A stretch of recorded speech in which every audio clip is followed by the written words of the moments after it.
गेल्या 5 दिवसांपासून नाशिकच्या नारायण बापू नगर आडाव चौक या ठिकाणी श्रीराम उत्सव समितीच्या वतीनं विविध धार्मिक कार्यक्रमांचं आयोजन करण्यात आलं। त्यामध्ये 5व्या दिवशी हभप श्री रामशास्त्री सानप महाराज यांनी रामकथा कीर्तनाच्या माध्यमातून राजकारण, 75 महापुरुष प्रभू श्रीराम यांच्या जन्मोत्सवाचा उलगडा करत उपस्थितांचं प्रबोधन केलं। यावेळी उपस्थित प्रमुख मान्यवर तसेच हभप कीर्तनकार श्री रामशास्त्री सानप महाराज यांचं स्वागत आणि सत्कार देखील आयोजकांच्या वतीने करण्यात आला। मला सर्व सारखे, मी कुठल्याही पक्षाचा नाही, पण तुम्हाला जाताना एक सांगतो, बरेच लोक मोदी साहेबांना म्हणतात चहा विकणारा पंतप्रधान झाला, पण एक बोलू, बरेच लोक म्हणतात भारताची राजगादी मोदी साहेबांना मिळाली, हे मोदी साहेबांचं भाग्य आहे। भारताची राजगादी मोदी साहेबांना मिळाली हे मोदी साहेबांचं भाग्य आहे का नाही मला माहिती नाही, पण भारत देशाला मोदी साहेबांसारखा पंतप्रधान मिळाला हे भारत देशाचं भाग्य आहे।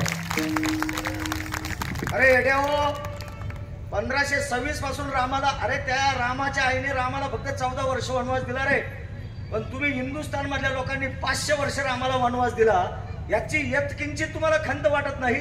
आणि आजही तुम्ही राम मंदिरावर बोलतात, प्रभू रामचंद्राबद्दल आक्षेपार्थ बोलतात, प्रभू रामावर, रामाच्या मंदिरावर ऑब्जेक्शन घेणारी मंडळी आपली, दुःख वाटतं।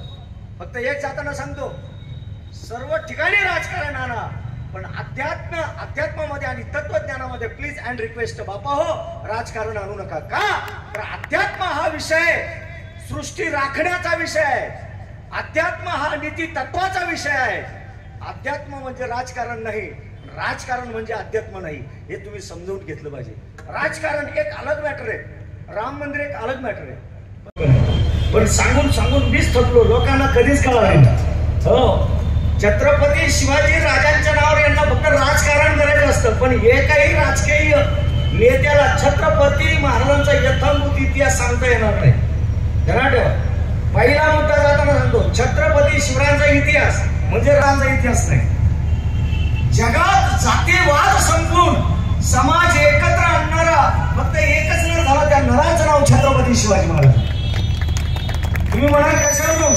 अरे या महाराष्ट्रामध्ये अनंत जातीचे आणि 18 पगार जातीचे लोक एकत्र आणले, 12 बनवतेदार एकत्र आणले, रायगडाच्या किल्ल्यावर मांडीला मांडी लावून बसवले, आणि 12 बनवतेदार 18 पगार जाती एका पंक्तीला बसवल्या, आणि त्या पंक्तीसोबत माझे राजे बसून एकत्र जीव घातले महाराज।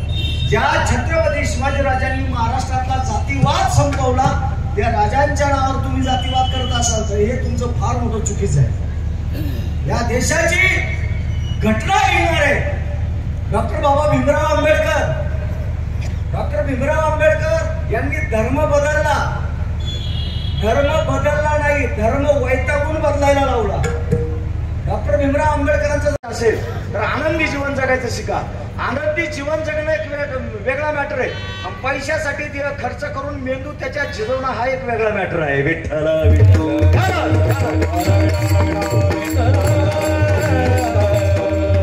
पैसा कमवा, जरूर कमवा, कारण ह्या युगात पाय टाकायला 1 रुपया लागतो, मी नाही म्हणत नाही, पैसा भरपूर कमवा, पण शरीर सांभाळून पैसा कमवा।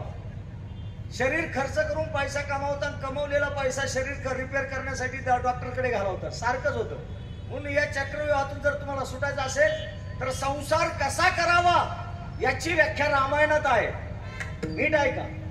भगवान परमात्म्याचे खूप मोठे अवतार खूप झालेले, देवाचे अवतार खूप आहे, पण संसार कसा करावा याची व्याख्या रामायणामध्ये आहे। राजकारण कसं करावं याची व्याख्या महाभारतात आहे, आणि संसार राजकारण सर्व सुलभ व्हावं हे जर तुम्हाला वाटत असेल तर याची व्याख्या आमच्या संतांच्या अभंगात म्हणजे हरीच्या गाथात आहे। कलियुगामध्ये 33 कोटी देव आहेत, पण 33 कोटी देवामध्ये संतांनी फक्त एकच सांगितलं, एवढंच नामस्मरण कला कर कलियुगात, कोणतं? ते नाम सोपे रे रामकृष्ण गोविंद, नाम सोपे रे रामकृष्ण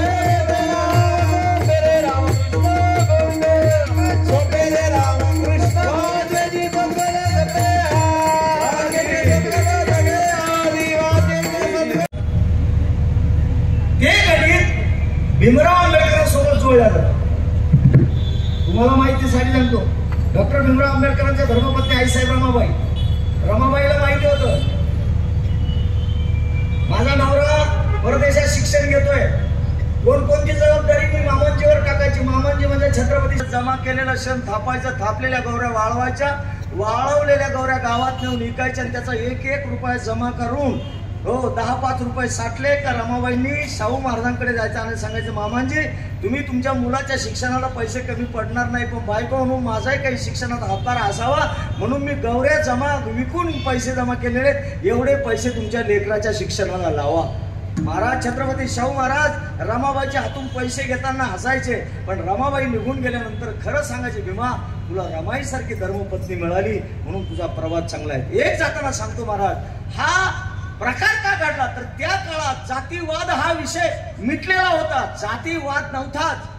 ध्यानात ठेवा, आज तुम्हाला जातीवादाने लोक पोखरत केले. मी तुम्हाला जाताना सांगतो, जातीवाद करू नका, जातीसाठी माती खा, मी नाही म्हणत नाही, जातीचा स्वाभिमान बाळगा, पण माझ्या जातीचा मी.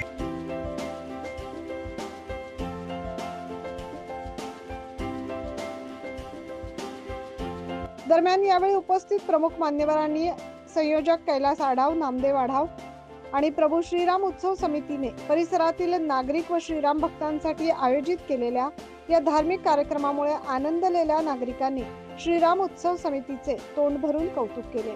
9 न्यूज महाराष्ट्रासाठी प्रतिनिधी जितेंद्र नरवाडे.